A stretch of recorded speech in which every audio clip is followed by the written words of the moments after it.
Have you ever wondered why there's so much debt? Or why the experts and authorities seem completely unable to solve the current debt crisis? Well, the reason they can't solve it is because they're trying to fix and repair the existing banking system. But the existing banking system is completely flawed.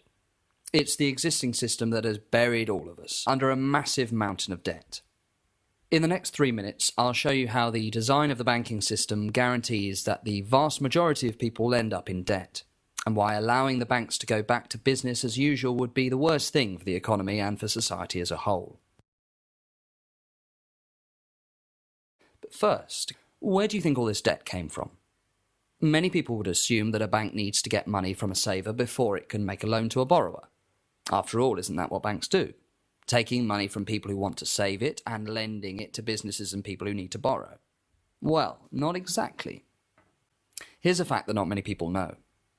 A bank doesn't actually need to have any real money before it can make a loan to someone. When you take out a mortgage from the bank doesn't take that money from somebody's grandma's life savings. No, instead, they simply open up a computer and type some numbers into your account. You get a huge wad of money in your account, and you also get a huge wad of debt that you'll be repaying over the next 25 years. But the money that you borrowed was created out of nothing and just typed into your account. Well, we know that's hard to believe, but you don't need to take our word for it. The Bank of England themselves say that when banks make loans, they create additional bank deposits for those that have borrowed the money. These bank deposits are just the numbers in your account. And Martin Wolf, the chief economics editor at the Financial Times, says that the essence of the contemporary monetary system is the creation of money out of nothing by private banks, often foolish lending. So almost all the money we use today is made in this way, out of nothing, by banks when they make loans. And the only way that we as the public can get our hands on this money is to go into debt to the banks. In other words, almost every pound that we need in the economy to run shops, businesses, factories, schools and hospitals must first be borrowed by us from a high street bank. And if one person has £1 million, the rest of us must be £1 million in debt.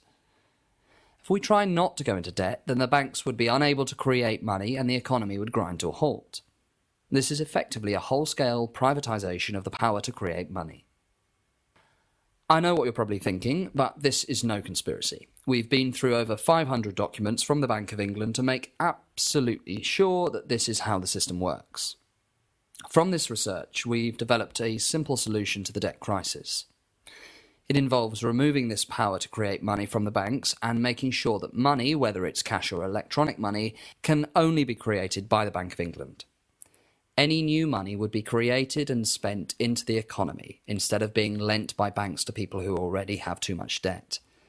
This new money would allow us, collectively, to reduce our total debts to the banks and help us to end the debt crisis.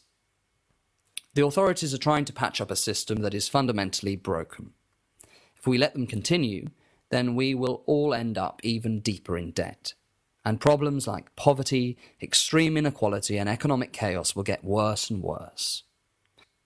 We need a solution to the crisis that doesn't involve passing the costs back on to ordinary people. And we need you to get involved.